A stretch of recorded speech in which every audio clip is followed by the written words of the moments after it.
আলাইকুম এভরিওয়ান। আশা করছি আপনারা সবাই অনেক ভালো আছেন।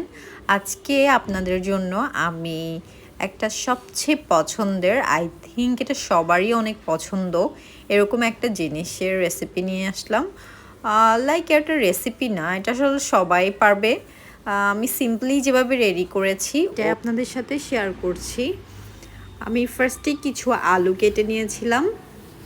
লাইক আলুগুলা কেটে নেওয়ার পর আমি আসলে রান্না করার সময় সব কিছু গুছিয়ে তারপর রান্নাঘরে ঢুকতেই বেশ পছন্দ করি, কারণ এতে কাজগুলো অনেক বেশি ইজি হয়ে যায়।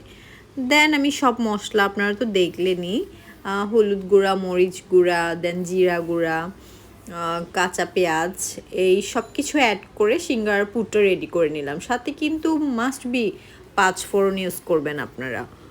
এটা দিলে সিঙ্গারার টেস্টটা মানে পাওয়া যায়। বেসিক্যালি সিঙ্গারার টেস্ট আসলে 5 ফোড়নেরই স্মেল থাকে একটা। দেন আমি এখানে সিঙ্গারার ডোটা প্রিপেয়ার করে নিচ্ছিলাম, সাথে একটু কালি জিরা অ্যাড করে দিয়েছিলাম, খেতে আরও বেশি ভালো লাগবে।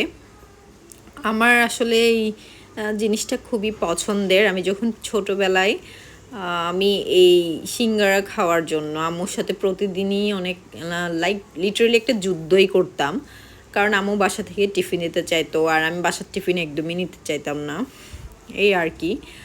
বাট আমার বেশি পছন্দ এটা, কিন্তু এখন একটু অ্যাসিডিটির প্রবলেম এই সেই, যার কারণে আসলে খুব কমই খাওয়া হয়। তো সেদিন ভাবলাম বাসায় রেডি করা যাক, তাই বাসায় বানিয়ে ফেললাম আমার সবচেয়ে পছন্দের একটা জিনিস। আসলে মানুষ দিন দিন বড় হতে হতে সব কিছু চেঞ্জ হয়ে যায়। আসলে প্রত্যেকটা মানুষেরই বয়সের সাথে সব কিছু চেঞ্জ হয়ে যায়।